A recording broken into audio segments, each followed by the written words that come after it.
welcome back to another episode in the Quick Hits series. In this episode we'll show you how to paint your brake calipers in 3 minutes or less.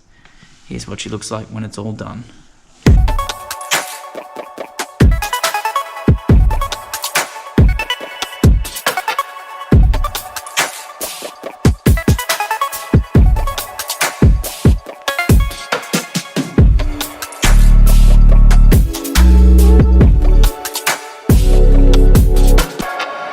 Alright, let's start the clock.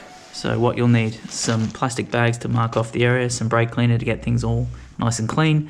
We'll do things properly with some primer, some wrinkle paint, as well as some high heat gloss finish, clear finish. We've also got a heat gun to speed the process up, and we've got a rotary drill with some wire brushes to start to strip the paint. So we've just doused the brake calipers with some brake cleaner. We'll let that sit for a couple of minutes before we start giving it the once over with the wire brush. Now what we have to do is strip some of this paint and get the surface all ready for the primer. I've got a nice wire brush and a rotary drill, and we're just going to give it a once over. Alright, so we've prepped the calipers, just scuffed the paint just enough to get the primer, give the primer something to stick to. Also marked off the area just using some plastic bags, and hot tip for those at home, plastic bags, you don't actually need any tape, they just sit quite nicely around the rotors here. We'll get the primer ready and we'll apply that. Sorry for the background noise, but primer's all applied. We'll wait for that to dry and then we'll put our first coat of the wrinkle black on. Next step, we're going to put 3 coats of this wrinkle finish in black on the calipers. First we'll go vertical, horizontal, and then we go diagonal, and then we give that 2 hours and it should wrinkle up nicely. Alright, that's 3 coats on.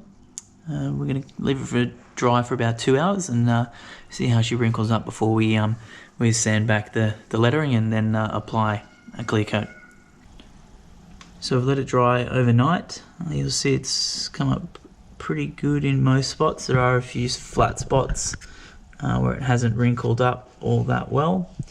I did do the other side when the weather was warmer and the wrinkle effect did sort of come through a little bit stronger.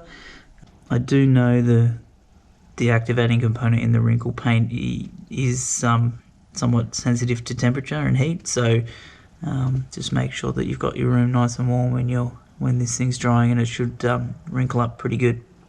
Alright, the next step, we're going to sand back the Nissan logo and just give it a couple of coats of clear, just to finish it up and make that Nissan logo pop. And we are done.